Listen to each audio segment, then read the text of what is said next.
Some people have some pretty strange triggers.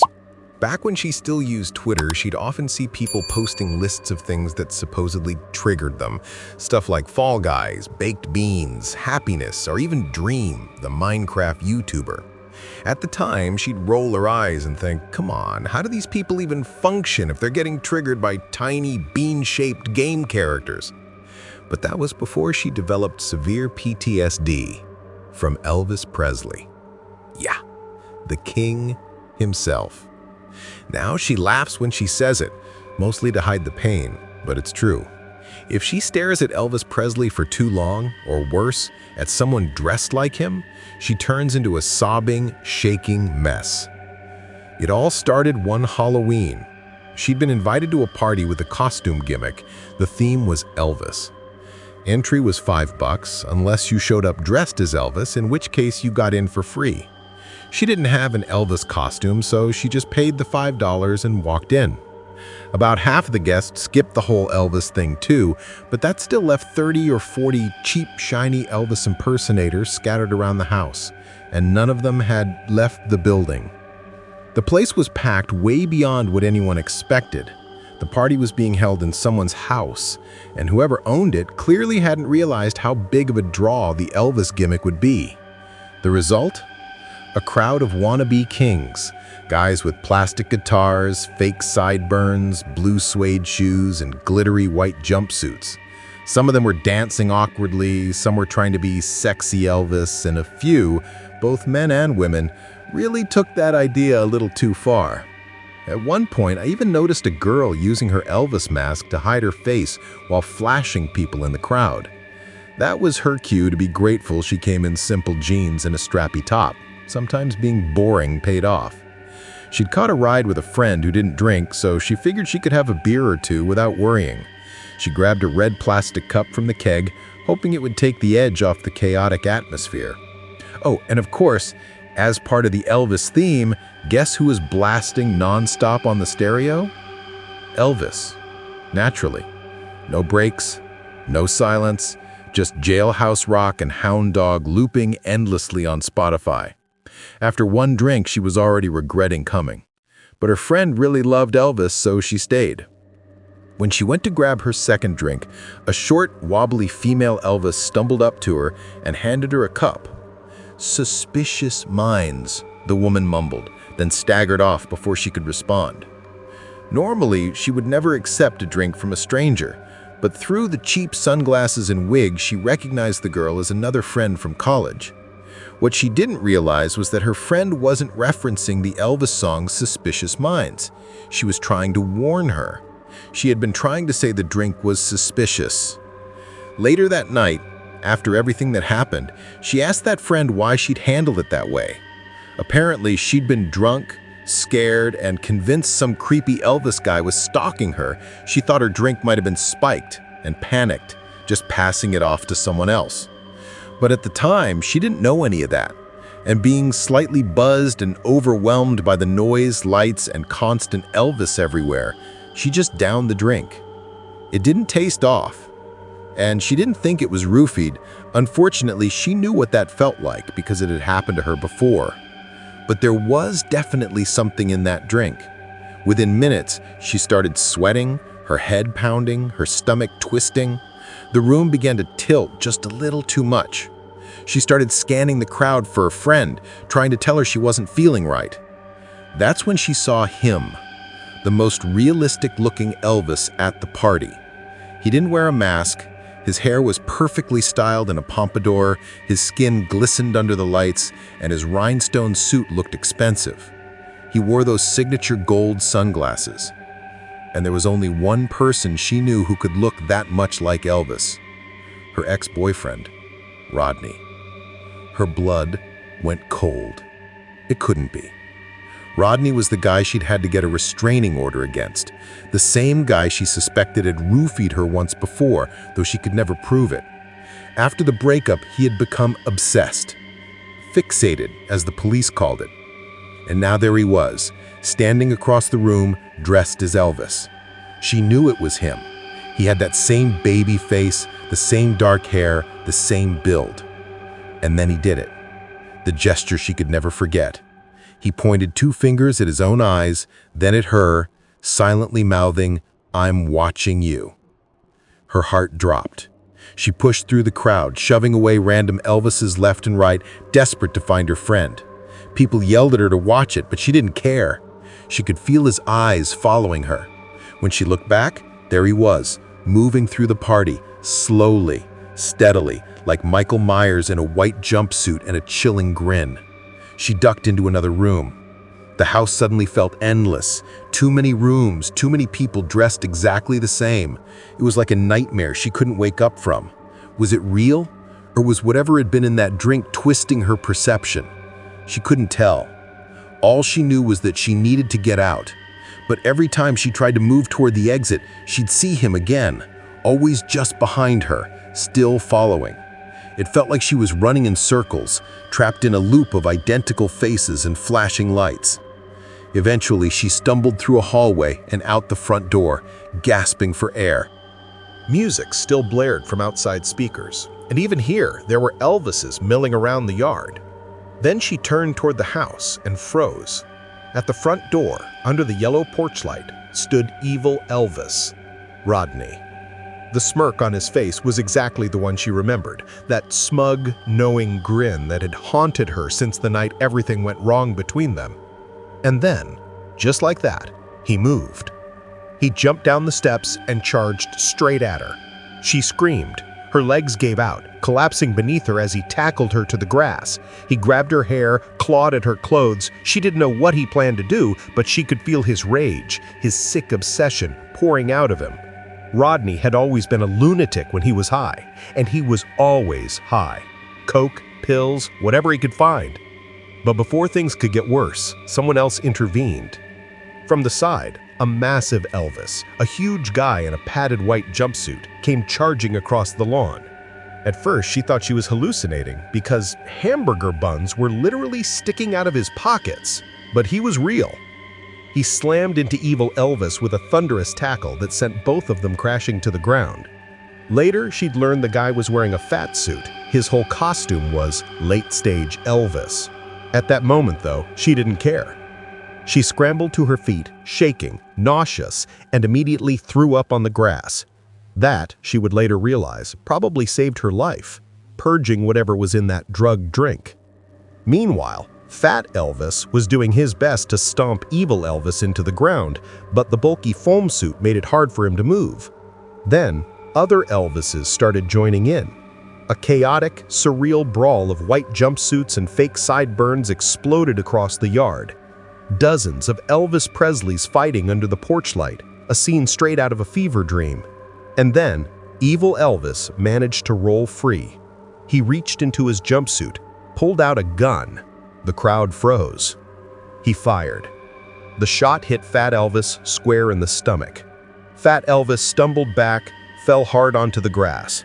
Everyone around screamed and backed away, hands raised, the party instantly shattering into panic.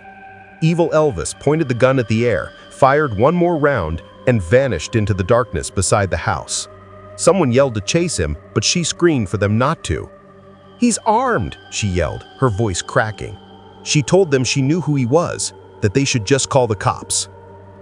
The police showed up not long after the chaos died down. The guests were scattered, some crying, some half-drunk, some still in shock from seeing an Elvis Presley impersonator pull a gun in the middle of a Halloween party. She was trembling as she gave her statement, her clothes torn, her hair a mess. All she could tell them was that her attacker, evil Elvis as everyone was now calling him, was her ex-boyfriend, Rodney. She told the officers everything, about the restraining order, about how he'd drugged her before, about how he'd become obsessed with her after their breakup, showing up at her work, her apartment, sending messages from fake accounts. They wrote it all down, and one of the officers, a woman, gave her a long, grim look. Then she said something that didn't make sense. "Ma'am," the officer began carefully, "we've already got a man by that name in custody." She blinked. "What?" The officer went on. "Rodney was arrested yesterday for armed robbery at a convenience store in another state. He's been in jail for at least 24 hours. She just stared, shaking her head. "No," she said quietly. "That's not possible. I saw him. He was here." The officer even called the sheriff's department that had him in custody. They confirmed it. Rodney was still behind bars, no question. So whoever had chased her, whoever had attacked her, whoever had pointed that gun, it wasn't Rodney. But the resemblance was terrifying. He looked exactly like him. Same face, same build, even the same cocky smirk. When they later questioned Rodney about it, he seemed genuinely confused. He didn't even try to deny anything. He actually looked worried when they told him what happened, like he was hearing about some nightmare version of himself. No one ever figured out who evil Elvis really was. He'd vanished into the night and was never caught. A few days later, she got a call from the police. The fat Elvis who had tackled the gunman had survived. Turned out, the reason he wasn't killed by the bullet was because his costume, the oversized foam-padded fat suit, had absorbed the impact. Underneath all that padding and makeup, Fat Elvis was actually one of her old college friends. He'd been playing the Final Days Elvis as a joke, complete with fake sweat and cheeseburger props. That ridiculous costume ended up saving his life. She wasn't so lucky emotionally. Even though she was physically fine, something in her broke that night. From then on, Elvis Presley, the king of rock and roll, became a living nightmare to her. She couldn't look at his face, couldn't hear his voice. Even the opening notes of Can't Help Falling in Love made her stomach twist and her hands shake. And whenever she saw an Elvis impersonator, whether on TV, on the street, or at some random event, she'd freeze up completely, heart pounding, waiting for him to do that gesture. 2 fingers to the eyes, then pointing at her. "I'm watching you." She'd try to tell herself it was just trauma, that her brain was playing tricks on her, trying to make sense of what happened. But deep down, she could never shake the feeling that maybe, somehow, Rodney hadn't been lying behind bars that night. Maybe it really had been him, or something that looked just like him. To this day, she keeps an eye on local news stories, scanning for anything mentioning an Elvis impersonator committing violent crimes. But nothing ever comes up. No suspects, no similar cases. It's like the man just disappeared.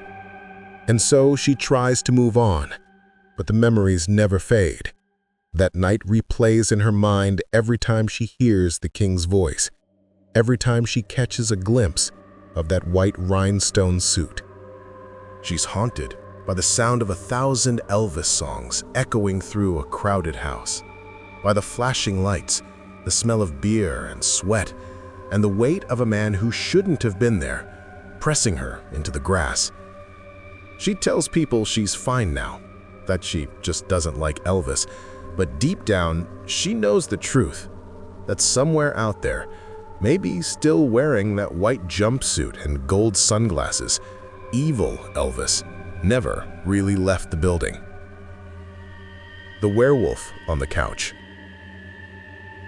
A couple of years after the Elvis incident, another story made its way around her college friend group, and it was the kind that stuck with her. A friend of a friend had thrown a small Halloween house party. Nothing wild, just a few decorations, a bowl of punch, apple bobbing, and cheap vodka. When they arrived, the first thing everyone noticed was the werewolf sitting dead center on the couch. At first, they thought it was a decoration. The mask looked that real. The snout glistened, the fur looked authentic, and the eyes, man, those eyes looked alive. The werewolf was wearing a Hawaiian shirt and a pair of chinos, with skinny legs sticking out and dirty sneakers on his feet.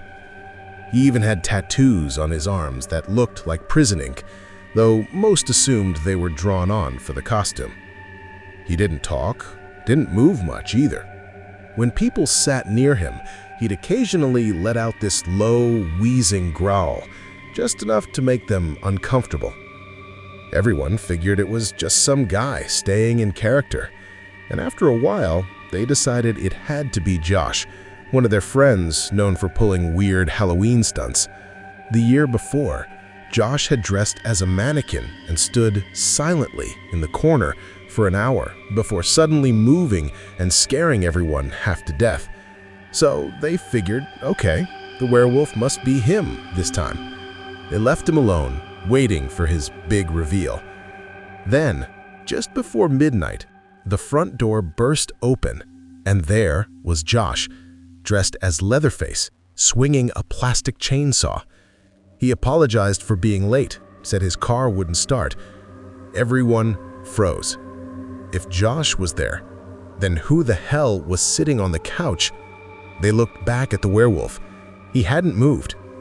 Josh walked up to him, trying to break the tension. He said, "Buddy, say something. Who are you?" No reply. Josh reached forward and pulled off the werewolf mask, and the whole room erupted in screams. The face underneath was gray, slack. Yellow bile dripped from the corner of his mouth. His glassy eyes stared blankly into nothing. He was dead. Total chaos followed. Someone called 911, while others stumbled out of the house, crying or throwing up. When the police arrived, they quickly ruled everyone out. The autopsy later showed the man had overdosed, a massive mix of drugs in his system. He wasn't invited to the party. Nobody knew him. He was just a homeless man in his 40s who'd apparently wandered in, sat down on the couch, and quietly died. The police couldn't even find his identity. No ID, no family, no records. In the end, only a few of the partygoers showed up to his tiny, state-funded funeral. And for some reason, even though she'd never met him, that story haunted her. The thought of a stranger putting on a hyper-realistic werewolf mask, stumbling into a random party, and dying among people who thought he was just part of the act, it stuck with her. Sometimes, late at night, she'd think about him, about how he'd chosen that mask, that night, that room full of laughter and noise. Maybe he wanted to die around people, to feel like he belonged one last time. Or maybe he just wanted to go out as someone else entirely. Either way, she hoped that wherever he was now, he'd finally found peace. Maybe he was up there somewhere, living his best afterlife, howling at the moon. My friends, thank you for listening to our true scary stories. We know we're slow to upload videos to YouTube, but we'll do our best to upload them faster. If you enjoyed what we offered, please subscribe and like so we can continue providing the best content. Thank you and goodbye.